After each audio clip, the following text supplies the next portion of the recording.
Everyone, এই দেখো আজকে আমাদের কি এনেছে তোমাদের দাদা বাজার থেকে। আজকে শঙ্কর মাছ এনেছে। তো এই মাছটাকে এখন আমি মাংসের মতন করে কষা কষা করে রান্না করব। প্রথমে আমি মাছটাকে ভালো করে লবণ আর হলুদ মাখিয়ে নেব। ভালো করে লবণ হলুদটা ভালো করে মিক্স করে নেব।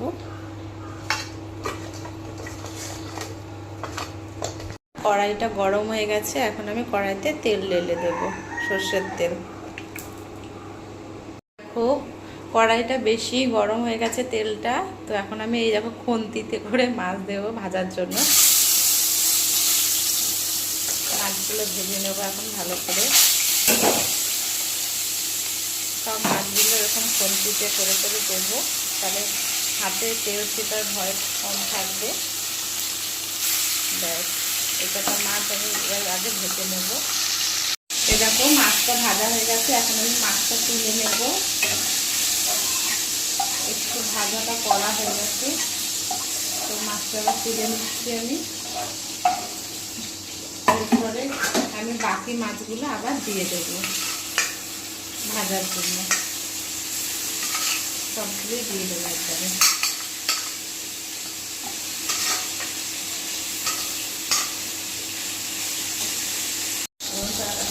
মাছ ভাজা হয়ে গেছে, মাছ ভাজা করাতে এখন আলুগুলো ভেজে নেব।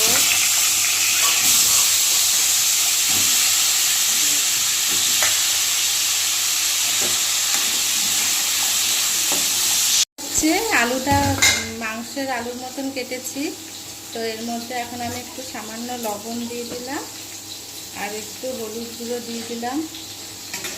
আলুটা মাংসের মতন করে কেটে নিয়েছি, আলু মাংসতে যেরকম আলু দিই।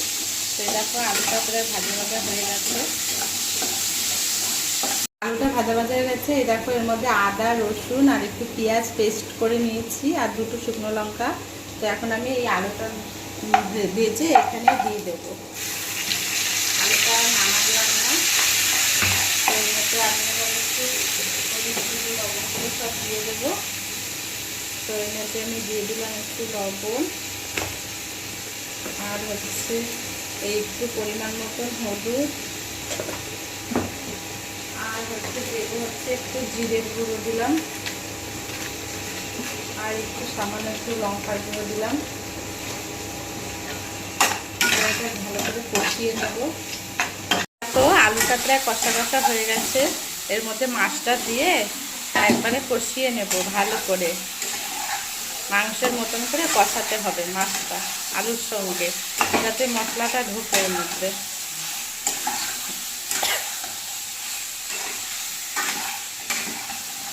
করে কষানো হয়ে গেছে, তো এখন আমি জল দিয়ে দেবো। অল্প পরিমাণ জল দেবো। তো এই দেখো জল দিয়ে আমি এবার 10 মিনিট একটু ঢেকে রাখবো। দেখো আমি 10 মিনিটের জন্য ঢেকে দিলাম, আঁচটা কমিয়ে দেবো। তো 10 মিনিট পরে ঢাকনাটা খুলে দিলাম। এই দেখো কি সুন্দর কালার হয়েছে তরকারিটা, বাহ দারুণ হবে খেতে। এই দেখো বন্ধুরা শঙ্কর মাছের রেসিপিটা হয়ে গেছে, কি সুন্দর হয়েছে দেখো, কালারটা দারুণ হয়েছে, লাল লাল কালার হয়েছে দেখো। তো বন্ধুরা এই দেখো শঙ্কর মাছের রেসিপিটি হয়ে গেছে।